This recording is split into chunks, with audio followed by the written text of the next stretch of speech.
So தப்பு பண்ணது யாராக இருந்தாலும் அது ஒருத்தனோட சொந்த புள்ளியாகவே இருந்தாலும் காலை அவங்க சும்மா விடாது அப்படிங்கிறது தான் இந்த ஷார்ட் ஃபிலிமோட கோர் எனர்ஜி. திஸ் இஸ் எது வெல்கம் டு ஃபிலிம் ஃபீட். இன்றைக்கி நம்ம ஷார்ட் ஃபிலிம் ரெக்கமெண்டேஷன் பார்க்க போகிற நெக்ஸ்ட் ஃபிலிம் ஒரு Hollywood action short film name criminal. தப்பு செஞ்ச எல்லாருமே தப்பிச்சிடலாம், ஆனால் தான் மனசாட்சிக்கும் தப்பிக்க முடியுமான்னு கேட்டால் கண்டிப்பாக கஷ்டம். வீட்டுக்கு பின்னாடி ஒளிஞ்சிட்டு ஒரு பையன் அந்த வீட்டோட ஓனர் யாரும் வந்து பார்க்குறாரு, பார்த்தா அது அவரோட பையனாகவே இருக்கிறான். ஸோ போலீஸ்க்கு பயந்து வந்து ஒளிஞ்சிட்டு இருக்கிற பையனோட கதை தான் இது. ஸோ மிச்சம் என்ன நடந்துச்சு அப்படிங்கிறது தான் பேலன்ஸ் ஸ்க்ரீன் பிளே.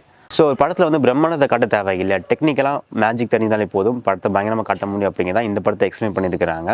ஸோ இந்த படத்தை யூஸ் பண்ணிக்கூடிய sound effects and technical aspect எல்லாமே ஒரு ப்ராப்பரான சினிமாட்டிக் எஃபெக்ட் இருக்கும், எங்கேயும் நம்ம டிவிஷன் பண்ணவே விடாது. ஸோ படத்தோட ஆக்டிங்கை பொறுத்த வரைக்கும் ஒருத்தரோட சஸ்பென்ஷனும் அந்த ஃபிலிமோட மீட்டர் என்னங்கிறத ப்ராப்பராக ஒரு ஆக்டமே ரிலீஸ் பண்ணியிருப்பாங்க. ஸோ நம்ம படம் பார்க்கும்போதே நமக்கு புரியாது, பட் திரும்ப பார்க்கும்போது படம் ரொம்ப பிடிக்கும். ஓவராலாக ஒரு ஷார்ட் அண்ட் கிறிஸ்ப் த்ரில்லர் பார்க்கணுன்னா இந்த படத்தை மிஸ் பண்ணாமல் பாருங்கள். சாட் பாக்ஸில் லிங்க் ப்ரொவைட் பண்ணுறோம். மாதிரி படங்களை நம்ம ரெக்கமெண்டேஷன்ஸ் மட்டும் பண்ணாமல் ரெக்கக்னேஷன் பண்ணுறதுக்கும் எங்கள் சேர்ந்து நாங்கள் ஸ்டெப் எடுத்திருக்கோம் ஃபார் த ஃபிலிம் மேக்கர்ஸ்க்கு. அதுதான் the Film Feed film festival 2026. Check பண்ணி பாருங்கள், கீழே வெப்சைட் லிங்க்கும் கொடுக்குறோம், உள்ளே போய் ஃபார்ம் ஃபில் பண்ணி பாருங்கள். ஸோ உங்கள் படங்களுக்கும் ஒரு ப்ராப்பரான ரெக்கக்னேஷன் ஸ்டேஜஸ் எல்லாமே கிடைக்கும். ஸோ நீங்களும் அடுத்த ஸ்டெப்புக்கு போக முடியும்.